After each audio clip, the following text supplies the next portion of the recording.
5 to 7 yeshojjo kyakwasa kati mero sinayo ate nyimbe zimu tazitegeera enyimbe zimu tulina ezo tuzitwanziyitinga big song man but it's a big song, big it's a big tune, it's a brand new jam ku rundown wakatuukako and enyimbe zimu temujja zitegeera muzitulekere just no woba tokitegedde kireke wakitegedde tugende naye ina temadenge n'okwogera olaba ana makula katulaba kimera never director about no Luimba specifically, bro. The choreography that was in the song, everything was just crazy. The storyline itself, if you listen to word by word, song came out last week, so make sure to look for it. When we touch Chimera, what you kill your mom, you're imba Omuwala, yes, the MC cool. I love it. Perfect. Kastaruze kuranda katlari urugendo performinga nyikora kujukita Shine Country Resort Hotel enono yemu kuzi hotel gagadde ezire mu gwanga Uganda ezegulidde erinnya munange era buli musega nsimbi ajja mu Uganda yayagala okusula yayagala okuwumulira yayagala okuwulira buli kimu bayina premises engaze obulungi joyinza okukolera functions ezenjawulo meetings ezenjawulo wedding meeting, family meeting, birthday meeting zonna osobola okugenda eno balakanga obakwasaganya ate ne bakuwa ebirungi kubanga n'emmere yabwe Najiri yake emmere yo ku Shine munange mpulira buli dakiika njagala kulya kuvuga genda ku Shine basangi bakitigo kitiko ate kati balina ekipya kye bagenda okuvumbula anytime soon as we approach towards Easter nti gwabadde amisinga live band. You're gonna get there, you sit with your family, weekends, mutule muzeka, worship music, praise.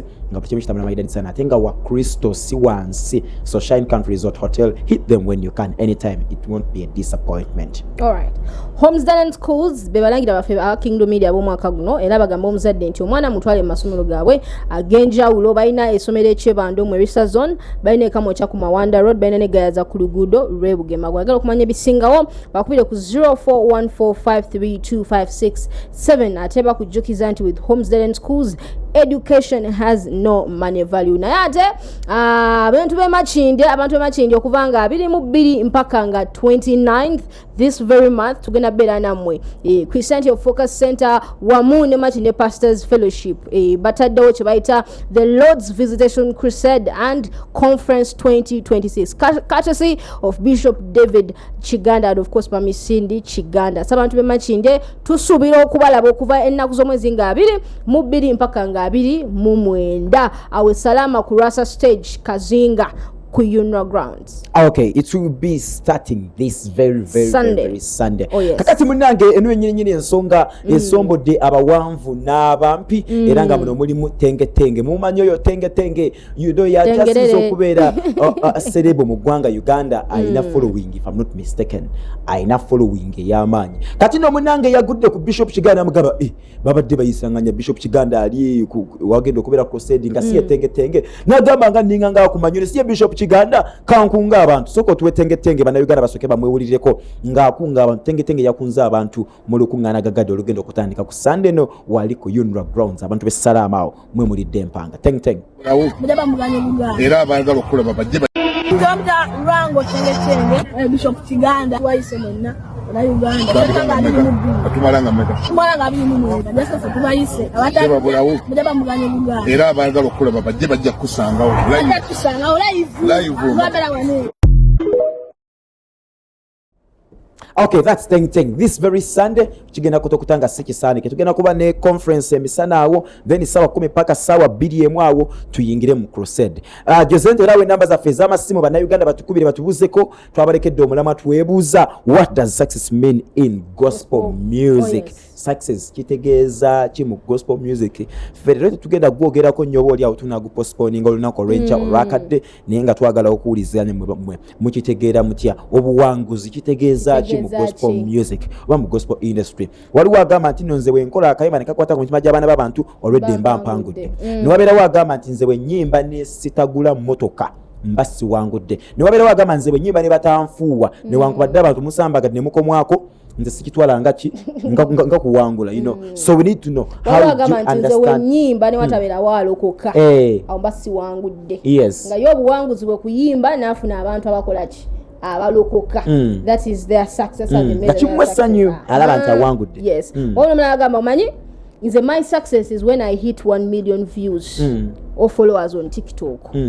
abera so successful kwegamba we measure success in different ways naye ate n'omuntu consumer alaba music alaba oluyimba lwange nze ng'omuyimbi naye alaba success ndala okitegeera ye naye perspective ye gyalabiramu success naye yinza obba endala yinza ogamba ono nno omwana nali successful buli wagenda bamwaniriza kubanga naye ba favor it can also be considered as success okitegedde nagamba gundi ono bamwadde emotoka empya okitegedde ani gospel bakawa emotoka empya nga bagimwadde buyi as a gift mu gospel industry naye nagamba that is a success no consumer ni nagamba buli kayimbo omuntu kaata kakwatayo music gwata akolaki akwatayo shigeza nacho it can be measured as what as success. So our numbers are right there on the screen 0706 397827 or 070 1930 so call us and let us know what success means or looks like to you as a consumer olowooza success mu gospel industry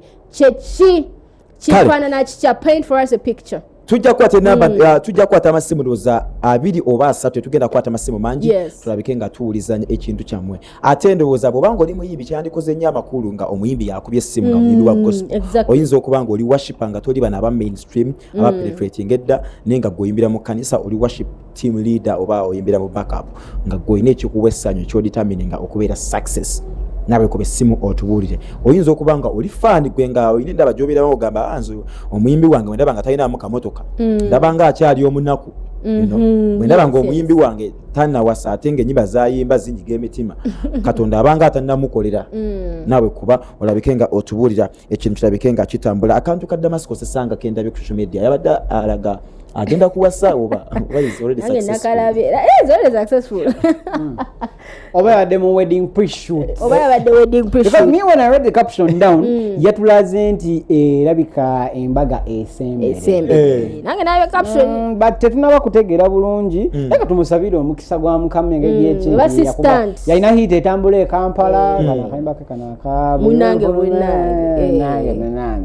katukusaba mukisa izo afitigamu mulaba gutogera ko izo successful abakazi abiri yes nange nenda mabira nnyo n'abakazi so mwawule fukibwa kamafuta mwawule wa Kristo mwawule wa Kristo yawe omukisa fukibwa ebikombe nana byamutebwako webati kati omuntu ngoyo kama mukozi obulungi obutagambika yadde so to me it may not be a surprise just internet aganda bo omuntu yabadde mu video simanyi lwaki Damascus waganya okutunula bulungi mu kamera n'omukyalo yaganya otunula mu kamera bewaze kamera Damascus yategerekesera yadde omukyala I don't know why. Oh. Okay. Jeze tuwaye simwemu akateka tutwalide tuwe simwemu tulabikenga tuva ku mbego kuba embozi bana bana gyatanso okunyumya embozi dama chaliwa dama tuno mutunuza mbigambe dama ino tugambe ekitufu by the way ngatizo batula notogera yabadde mu kimu video shoot adam video shoot ezo ba kwa munange twawulindire banga nasoka pera teaser netulinda soko mpere matsero soko mumpere singo soko mumpere singo jireka ko nganga nabya KTV na abajwa but otherwise Uncle Dama babivayo mu lwato otubulire ekituufu eyo n'omukyala ebadde photoshoot video shoot atamanyi kati Dama ayina kana agandi shoot omukisa gwalina munene nti yatandika n'owandiika baziyita batyezo lyrics bino bya brand ambassador bikinyibula ayizo yabadde akola photoshoot ya brand emu nga ffe tulano tulowooza birala so munange era Dama akusiza ndabira ddala nga keeka akaseera akatuufu if you come out at this point of time my brother we may not kwewunya nnyo as such nesimanyi Dama ayimba ennyimba zonna ayimba ennyimba z'abamaama ayimba ennyimba za simbukuzi ayimba ennyimba z'okusinza ayimba ennyimba z'abakoloofi abatukolofa oluyimba lwatanayimba lwe lw'omukwano kati kisoboka nga maybe studio oluyimba lwo olw'omukwano ogujja kyenkugamba nange naye nalutakati kale ate kati temukuba masimu ssaawa zino bikyuseemu simukuba masimu ssaawa zino twagala okulabika nga tujaguza abazaaliddwa ebiro ebirabo nabijje wala nazze okulabika nga njagala kubiwa omukyala bamwita Nasimula Simbabi Sandra era nga nkugamba happy birthday agasseeko omwaka olunaku olwaleero Nasimula Simbabi oyo omukyala tukola naye head of social media wano ku Kingdom TV mukyala wa maanyi nyiri ddala happy birthday nkaguze nno bbeeyi bitya my god Happy birthday my love. Kambuze. Ekintu bakikyukiramu wano ku kampuni kino wamakugwe naye ani agenda. Ani lavuwani. Ani agenda. Police egyensoma ya Kingdom TV egamba mba mweyagala omwe agenda. Ani kubuuza kugwe naye mwasazeewo ani agenda. Nze kansigale. Sande mu bagikolere waka. But happy birthday big time. Tusaze cake ziringa 5. Za mwana omu. Za mwana omu. Waliwo enjogera ey'Oluganda egamba etya? Eriwa. Enjogera ey'Oluganda. Eriwa. Tusaze cake ziringa 5. Naye ate teziriibwa. You know, no, we just want to appreciate her for the good years she has come through. She has served. Abakoze ebintu bingi nnyo ebirungi. Asiimibwa. Olaba asiimibwa. Kati Sandra asiimibwa abantu bangi okwayiza wamu naye kati mwawule omukadde mu gurupu y'abaawule wano Kingdom Media by the way nina obujulizi ku Sandra oyo nga naakajoyininga KTV she told me MC Mats nali nakumanya nkuva dda kakati munnange Nasimula simu oyo bambi mwagala nnyo ng'abaveeri nnyo mukyala alina omutima omulungi ayagaliza ate bannange bw'abanyiza akugamba Mats kino nyiizizza kiri mukoze kibu naye bambi mukyala mulungi happy birthday. She's good people. Today where are you going at? Nasimula Simbabi badamanyi gwa mutwala out jayagala ogenda gye mutwala anywhere you wanna go can we do Serena or can we do Pearl of Africa open book you know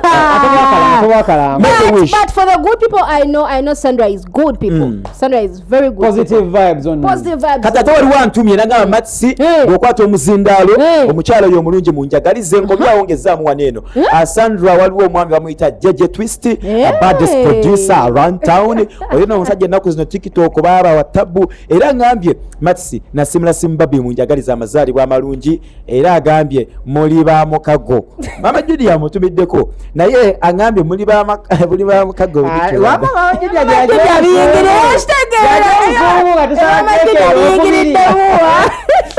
let's get off air tugenda kubatagala